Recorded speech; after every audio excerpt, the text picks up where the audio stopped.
sa Senado, wala eh. Talagang, speaking of Senado, alam niyo po, imbis po na sagutin, ito po sabi ni Lacson kahapon, 'di ba binanatan siya ni Senator Marcoleta yung sa splice, 'di ba? Instead po na sagutin ni Lacson 'yan, hindi niya po sinagot, pero nag-post po siya. Anong klaseng tao 'yan? Naroon ka. Sasagutin mo lang si Marcoleta kasi nag-privilege speech. Mas pinili ni Lacson na sumagot sa labas ng Senado. Dito po sa post niya. Ang pinost po ni Lacson ay sumusunod. Ito ang sinabi niya. Yesterday, I was tempted but chosen not to respond. I would have used a language that my colleague may better understand. Yan. It means you cannot explain ice to summer insect. Ano daw, yung quotation in Chinese. Nang asar pa na maiintindihan daw ni Marcoleta. Parang gustong palabasin talaga na pro-China si Marcoleta. Ang linya po ay eto. Yesterday, it means you cannot explain ice to summer insect. Sa madaling salita, ano ang ibig sabihin ni Lacson daw dyan? The whole passage refers to futility of speaking of complex ideas to one whose scope is too restricted. Pinalalabas pa ni Lacson na si Marcoleta yung mababaw. Pinalalabas niya pa. Yan yung problema natin eh. Imbis na sagutin mo yung nag-criticize sa'yo ng harapan, sasagutin mo siya sa labas ng Senado. May tawag po dyan sa uri ng taong ganyan.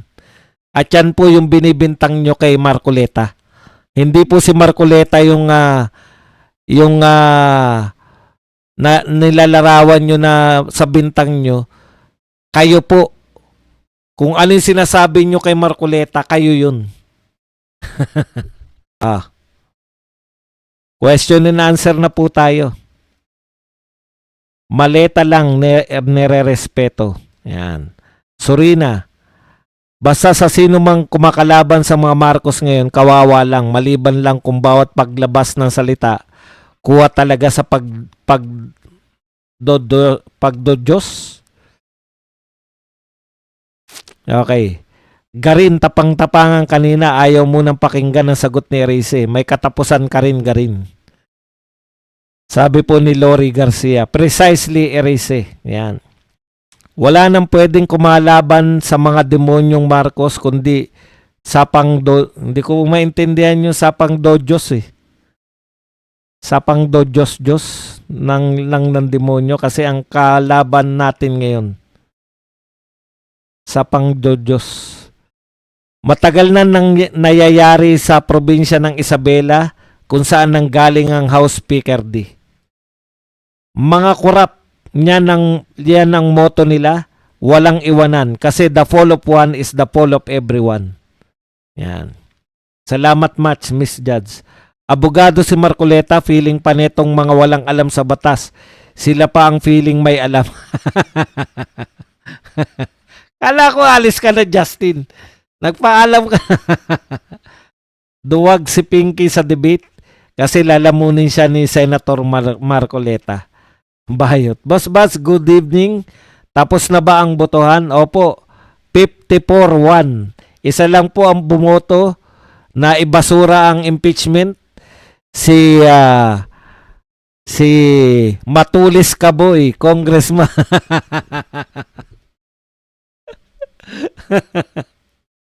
Ano na nga pangalan? Si Congressman Tulis lang po ang bumoto laban sa impeachment. Yan. Tingnan natin kung ilan po yung ilan na yung likes. Mag-likes po kayo. Ito po, 642, 1-4 tayo. 1,400. Kanina 1,700 yan. 643 pa lang po ang nagla-likes. Baka gusto nyo naman mag-likes, libre lang naman. Garin, sinabing hindi siya nakatanggap ng magkano sa kahit sinong miyembro ng Philippine Marine Corps. Sino kaya ang niloloko mo? Dengbak siya, Queen. Ayan. Alam niyo po, kahit na anong deny nila, no? Di na po naniniwala yung mga tao. Yan yung problema. Pag tinatago nyo yung katotohanan. Wala pala kayong tinatago. Bakit hindi nyo imbestigahan yung 18 Marines? Di po ba? Oh. Yan yung pinakamalaki naming question sa inyo eh. Kung wala talaga kayong tinatago, bakit tayo nyo mag-imbestiga sa 18 Marines?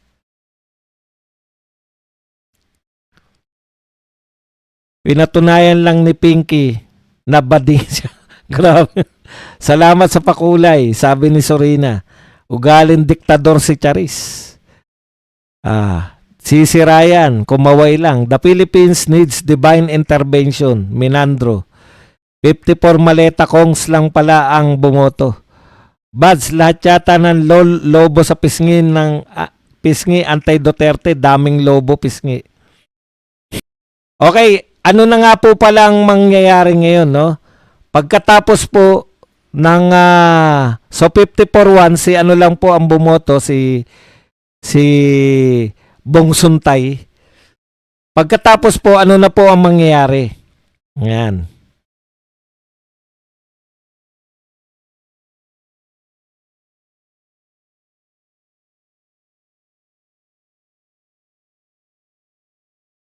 The Vice President has 10 calendar days from the receipt of so bibigay na po yan kay BP Sara para sagutin niya. Bibigyan siya ng 10 araw na sumagot. Tapos babalik po, sasagot naman po ng 3 araw yung mga congressman. Tapos babalik na naman kay BP Sara, sasagot na naman si BP Sara ng 3 araw. Tapos i-deliberate po nila lahat yan within 60 days bago sila gumawa ng report papunta ng plenary. Okay, 678 na ang likers natin. Likes lang po kayo. Huwag po kayong mahiyang mag-likes. Ayan, 757 na. Baka pwede pa yan. Mabawasan o madagdagan. Ay, wala na po. Tapos na po yan eh. Iba na po yung botohan sa plenaryo. Yung 54 po, tapos na po yung botohan na yan. Kaya po meron ng ipapasa na nila kay BP Sara, papasagutin na nila. Iba po yung botohan sa plenaryo. Sa plenaryo naman po, pag nakarating na po sa plenaryo, magdedebate-debate sila. Kinakailangan naman nila makuha ang boto 1/3 ng buong House of Representatives or around 106. Pag nakakuha sila ng 106, diretso na yon sa Senado. Pero matagal pa po yan. May mga diskusyon pa. Kaya nga habang nagdidiskusyon sila, pasikat ng pasikat si BP Sara. Kasi mararamdaman ng tao, putya, niloloko nyo lang yung mga tao eh. Wala namang katotoran yung mga ini-invento yung mga si Madriaga. Kay Madriaga sila eh. Ginaya nila yung sa ICC. Kay Las Cañas tsaka kay Matobato. Good PM po, Boss Badong. Kita na kulay ng its sa HOR. Boss Bads, liyamado ba tayo sa Senado? So far, ngayon po, liyamado tayo. Boss Bads, nakapag-like na 2 beses. Siguro, makakakuha tayo at least 10 votes. O kung 12 sila, hindi abot. Boss Bads, nakapag-like na 2 beses.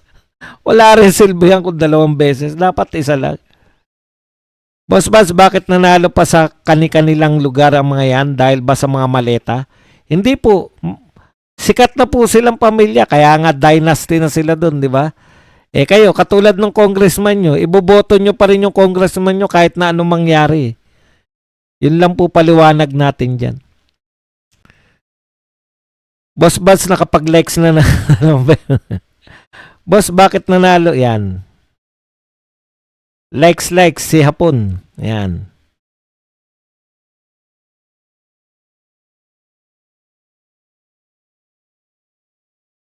Rob Manuel, thank you very much sa 199.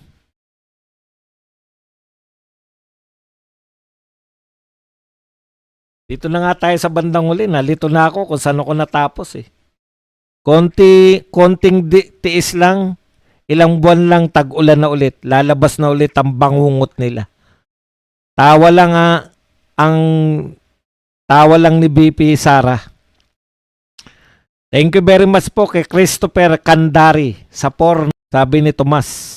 Risa Ricaport, di ako pabor sa sinabi ni Erice na kagalang-galang si Dilima. At fighter daw ng truth and justice.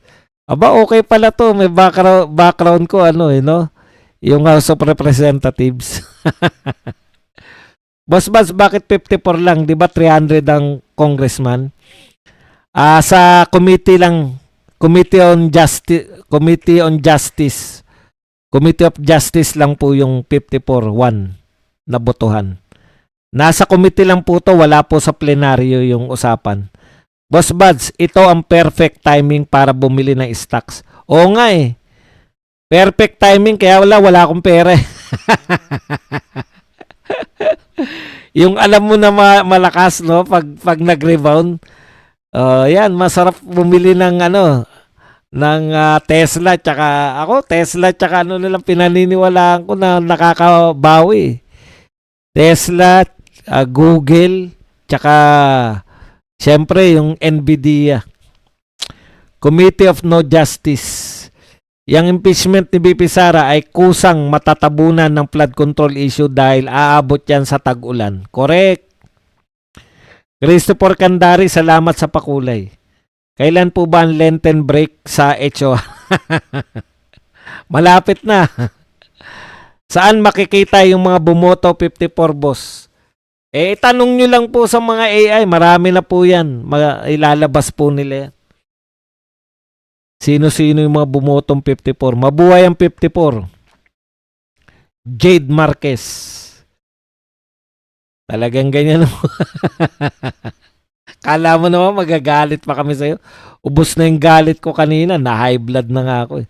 Boss Bad, sasama daw si Models of Manila sa 19 Marines at siya ang una magpa-privilege speech. Salamat po, Karo Sali, sa GNAA mong Puchi-Puchi from Cesar ng Macau. Yan. Wala akong naintindihan doon. Usapan pala nila. Uy, 800 na tayo. Teka, tingnan natin. 828. Yan. Thank you very much sa 800. Konti na lang. 1,000 na yan. Ang hindi mag-likes ay trolls. Sigurado once hindi matigil ang gulo sa Middle East, tataas ang oil fuel sa world market. Then tataas din ang presyo ng bilihin at pamasahe. Aray ko. Kablag with jet. Yan. Totoo po yan. Maraming salamat kay Mama Hajet. Tama ba? Mama Hajet, thank you very much sa $499. Mama Hajet. Paurong na si Sara. Tawa lang natin yan. Sir Aratilis, bakit tahimik ang mga pengklawan nung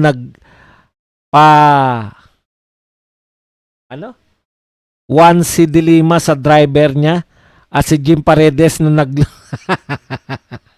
online. Ibang klase din ang mindset ng Yellow Ribbon Army na pink rebranded. Correct ka dyan, Senyor Aguila, no? Kay Suntay, ang dami nilang reaksyon lahat.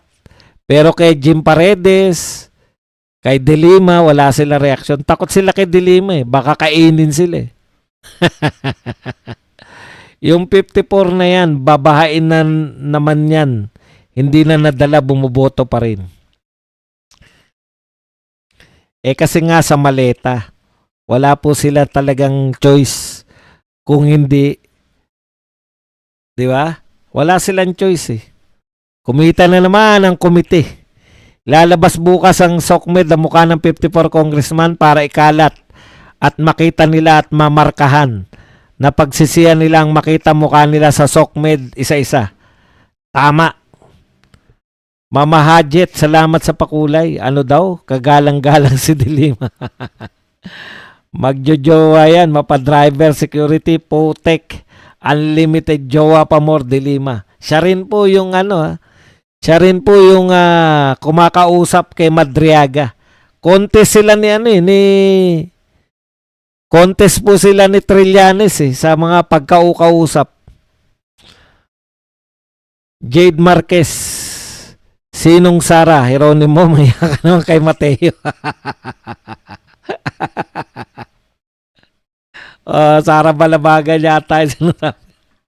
Crazy, kaya nga need tight ng budget. Kablag widget, di ba? Binata ka pa naman. Bakit ka? Pag binata at may trabaho, lustay lang ng lustay. Pag nag-asawa ka, hindi, wala na. Samantalain mo na. Aba, tight budget. Kung binata kayo, maglustay na kayo. Pag nagkaasawa kayo, tapos na maliligayang araw. Boss Bas, puro anti-Duterte mga membro ng Committee on Justice, di ba? Nakita na natin na Boss, si Caitlyn pala, damay sa bombahan sa ibang bansa. Pwede po ba siya makituloy dyan sa inyo kung uwi siya? Meron akong bahayan. Yari tayo dyan. Si Caitlyn, yan? May shooting yan. Hindi natin pwedeng yan. Mga sagradong bagay yan. Ako. Nagsasagawa ngayon ang ibang mga vlogger ng Kalsada Survey, Sara versus Lenny. Yung mga pumili kay Lenny, tinanong bakit si Lenny ang sagot nila para maiba naman. Ganun talaga utak boss. Yan, Jade Marquez. Sara Ilago naman mention mo, wag ka nang mahiya. Crush pala si Sara Ilago. Ikaw pala, Sara Ilago pala. In fairness, si Sara Ilago mukha siyang yung mga Korean novela.